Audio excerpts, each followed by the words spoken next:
तो आज जिस मूवी को मैं एक्सप्लेन करने वाला हूँ, ये मूवी आपको शुरू में ऐसी लगेगी जैसे मैं इसको पहले एक्सप्लेन कर चुका हूँ, पर मात्र 1 से 2 मिनट बाद इस मूवी के अंदर कुछ ऐसे ट्विस्ट आएंगे कि आप भूल जाओगे कि आपने कभी ऐसी मूवी देखी भी होगी। और एक और खुशखबरी, मैंने डिसाइड किया है कि यार मैं आप लोगों को ना मूवी के नाम बता दिया करूंगा, क्योंकि यार मुझे अच्छा नहीं लगता और मैं कहता हूँ जाके टेलीग्राम पर देख लो। देखो टेलीग्राम पर आपको वो चीज मिल जाएगी जो आप चाहते हो, बाकी समझदार लोग समझ जाएंगे। तो अब बिना टाइम गवाए डायरेक्ट करते हैं इस मूवी को स्टार्ट। तो मूवी स्टार्ट होती है जहाँ पर शहर से आई हुई एक राइटर गांव के एक आदमी के घर जाती है। ये आदमी देखने में काफी डरावना लगता है, पर हम इसको इग्नोर करेंगे और हम ध्यान देंगे इस लड़की के ऊपर जिसका नाम होता है जेनिफर। तो जेनिफर शहर से आई है गांव में रहने के लिए कुछ दिनों के लिए। वो एक राइटर है, वो एक नई बुक लिख रही है और वो चाहती है कि उसके आस पास शांति हो।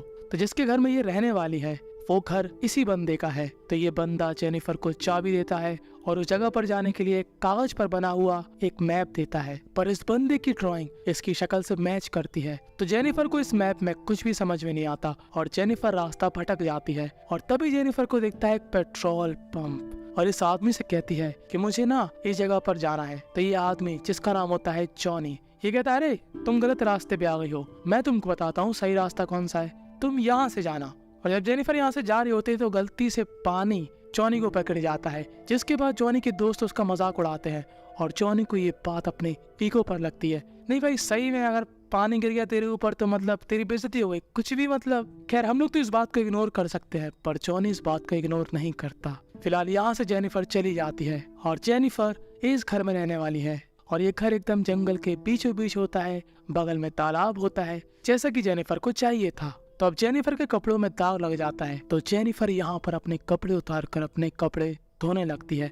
तभी हम लोग क्या देखते हैं कि जेनिफर को कोई रिकॉर्ड कर रहा। और 1-2 दिन बाद जेनिफर क्या देखती है कि उसके घर का नल खराब हो चुका है। तो वो एक प्लम्बर को बुलाती है। इस प्लम्बर का नाम होता है मैथ्यू, जो कि दिमाग से थोड़ा कमजोर होता है, पर ये अपना काम बखूबी करता है। अब अगर आपके घर में कोई प्लम्बर आता है और अपना काम काफी अच्छी तरीके से करता है तो आप लोग क्या करोगे, थोड़ी ज्यादा पैसे दे दोगे और अगली बार आप उसी को बुलाओगे। पर जेनिफर मैडम जी इतनी खुश हो जाती है कि वो सीधा यहाँ पर मैथ्यू को होंठों पर पप्पी दे देती है। जो काम में मजा है उसे अपना प्रोफेशन बनाओ, फिर काम काम नहीं खेल लगेगा। और मैथ्यू तो एकदम से सहम जाता कि ये माता जी ये क्या हो गया, ऐसी किस्त तो मुझे कभी नहीं मिली। अब मैथ्यू का तो दिन बन गया। अब मैथ्यू यहाँ से चला जाता है और कुछ दूरी पर जाने पर मैथ्यू को जॉनी और उसके दोस्त दिखते हैं। जॉनी और उसके दोस्त मैथ्यू को जानते हैं और तभी ये बंदा जिसको हम बुलाएंगे कैमरामैन, तो ये कैमरामैन भी वहीं पर था जब मैथ्यू को किस मिली थी, ये रिकॉर्ड कर रहा था। ये जॉनी से कहता है पता है मैथ्यू को किस मिला। तब जॉनी कहता है अबे इसको किसने किस दे दिया। तभी कैमरामैन बोलता है उसी ने जिसने तेरे ऊपर पानी गिराकर तेरी बेइज्जती कर दी थी। तो जॉनी यहाँ पर गुस्से में आग बबूला हो जाता कि साला ये लोग फिर से बेइज्जती कर रहे। अब जॉनी सोचता है कि साला इस अगले पगले को किस देती तो मुझको तो बहुत कुछ दे देगी। तो जॉनी यहाँ पर अपने दोस्तों से कहता है देखना उसने जितना मैथ्यू को दिया है उससे कई गुना ज्यादा वो मुझको देगी। और अब सीन शिफ्ट होता है और हमको दिखाई जाती है जेनिफर। तो जेनिफर मैडम जी के भी अलग शौक है। जेनिफर मैडम जी यहाँ पर पाउडर को पेपर में रोल करके फूफू कर रही होती है कि तभी जेनिफर को अपने घर के आस पास से आवाजें आने लगती है। और जेनिफर जैसे ही बाहर देखने जाती है उसको कोई नहीं दिखता। वो फिर से घर के अंदर आती है कि तभी उसको गेट पर दिखता है जॉनी। अब हम सभी को मालूम कि जॉनी और उसके दोस्तों का क्या इरादा है।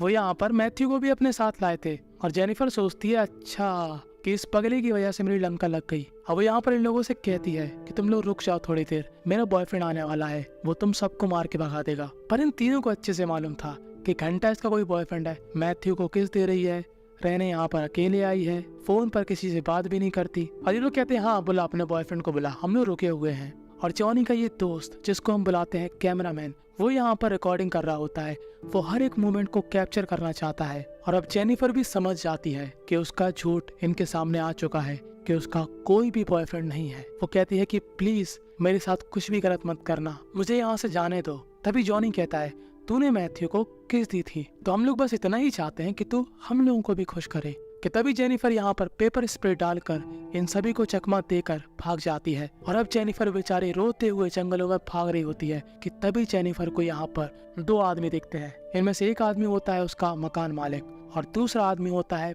पुलिस वाला जिसका नाम होता है शेरिफ। अब वो अपनी सारी प्रॉब्लम इस पुलिस वाले को बताती है। तो शेरिफ कहता है तुम मेरे साथ चलो, मैं उन तीनों को सबक सिखाऊंगा। और शेरिफ इस मकान मालिक से कहता है कि तुम अपने घर चले जाओ। अब शेरिफ जैसे ही जेनिफर के घर पे आता है, जेनिफर के घर से वो तीनों ही लोग जा चुके थे। अब शेरिफ यहाँ पर क्या करता है, वो यहाँ पर जेनिफर के घर की तलाशी लेता है, जहाँ पर वो क्या पाता है कि जेनिफर इस समय पी हुई थी, उसने यहाँ पर फूफू भी किया था। तो अब शेरिफ को ना जेनिफर पे ही शक होता है। वो सोचता है कि ये शहर की लड़की है और इसके शौक भी काफी बड़े हैं, तो क्या पता इसने खुद ही उन लड़कों को अपने पास बुलाया हो। शेरिफ कहता है कि उन लड़कों से पहले मुझे तुम्हारी तलाशी लेनी है। और यहाँ पर जेनिफर सोचती है व्हाट द एफ, कि इस पुलिस वाले को मेरी तलाशी क्यों लेनी है, पर फिर भी जेनिफर यहाँ पर कोऑपरेट करती है। अब हम लोग सोच रहे थे कि इस गाँव के जॉनी, कैमरामैन और उसका एक और दोस्त, यही लोग बड़े नीच हैं, पर नहीं, इन सभी से बड़ा नीच होता है ये पुलिस वाला जिसका नाम था शेरिफ। वो यहाँ पर तलाशी लेते हुए कुछ ऐसी हरकतें कर रहा था जेनिफर के साथ, जिससे जेनिफर को यहाँ पर अनकंफर्टेबल महसूस हो रहा था। कि तभी हम लोग क्या देखते हैं कि जॉनी भी यहाँ पर आ गया अपने दोस्तों के साथ। और यहाँ पर एक और राज की बात खुलती है कि शेरिफ इन तीनों ही लड़कों को जानता है और शेरिफ इन्हीं के साथ उठता बैठता है और शेरिफ एक तरह से इनका बॉस टाइप का है। अब शेरिफ यहाँ पर जेनिफर को पकड़ लेता है और ये भी उसके साथ वही करता है जो जॉनी उसके साथ कर रहा था, उसको परेशान। और तभी शेरिफ मैथ्यू से कहता है कि तूने आज तक बस अपने हाथों का इस्तेमाल किया, आज मैं तुझे रियल चीज दिलाऊंगा। पर मैथ्यू जेनिफर के साथ कुछ भी करने के लिए नहीं मानता।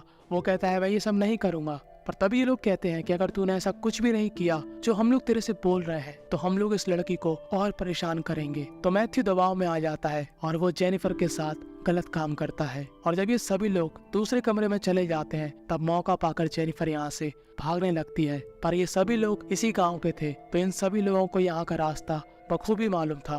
तो ये लोग जेनिफर को दोबारा से पकड़ लेते हैं और इस बार शेरिफ जेनिफर के साथ गलत काम करता। और फिर उसके बाद अगला बंदा, फिर अगला बंदा। और अब जेनिफर की हालत बहुत खराब हो चुकी थी और वो बेचारी लंगड़ाते हुए एक पुल के पास जाती है और वहाँ से छलांग लगा देती है। और यहाँ पर शेरिफ घबरा जाता है। वो कहता है कि अगर ये लड़की जिंदा बच गई ना, तो हम सभी के लग जाएंगे, तब तुम लोगों का काम है उसको ढूंढना। कि तभी वो क्या देखता है कि एक कैमरामैन हर एक मोमेंट को रिकॉर्ड कर रहा होता है। और शेरिफ इस कैमरामैन से कहता है अबे मोटे, बॉडी से बड़े, अकल से छोटे, तेरे में क्या चुल्ले हर चीज को रिकॉर्ड करने की। अगर ये रिकॉर्डिंग किसी के हाथ लग गई ना, तो हम लोग जिंदगी भर जेल में बिताएंगे। तो शेरिफ यहाँ पर इस रिकॉर्डिंग को लेकर तोड़ देता है और इन लोगों से कहता है कि तुम लोग तलाशी जारी रखना। और अब शेरिफ अपने घर चला जाता है। और हम लोग यहाँ पर क्या पाते हैं कि शेरिफ की एक फैमिली होती है, जहाँ पर उसकी एक बेटी होती है, एक बीवी होती है जो कि इस समय प्रेग्नेंट है। और शेरिफ अपनी बेटी से काफी प्यार करता है। और इस सीन को देखकर हमको साफ साफ मालूम चलता है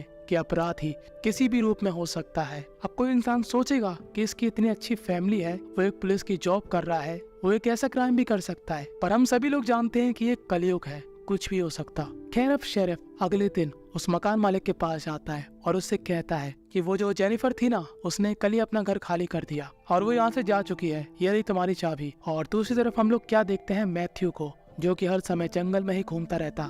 दरअसल उसने जो जेनिफर के साथ किया, उस बात को लेकर वो काफी परेशान है। कि तभी उसको जेनिफर की जैसी एक लड़की दिखती है जो कि भूत की तरह लग रही थी। और शाम को हम लोग फिर से शेरिफ को देखते हैं, जो कि अपनी बीवी के बगल में बैठकर छोटे शेरिफ के साथ खेल रहा होता है। कि तभी शेरिफ के पास एक कॉल आता है। ये कॉल किया था उस मकान मालिक ने, जो कि कहता है कि मुझको जेनिफर की फैमिली की तरफ से फोन आया था। वो लोग कह रहे हैं कि जेनिफर यहाँ पर नहीं आई और उन लोगों की जेनिफर से बात भी नहीं हुई।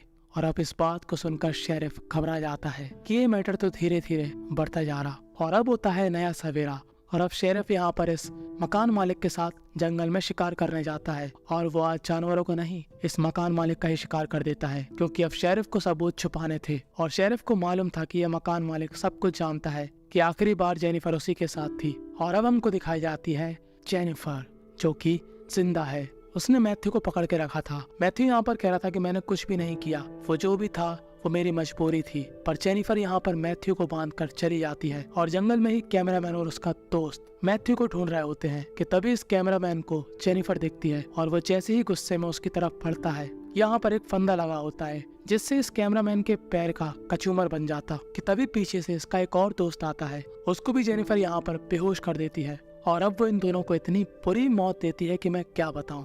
वो इस मोटे कैमरामैन को एक पेड़ के पास बांधकर उसकी आंखों के साथ कुछ ऐसा करती है जो कि हम लोग अपने करियर के साथ करते हैं, खिलवाड़।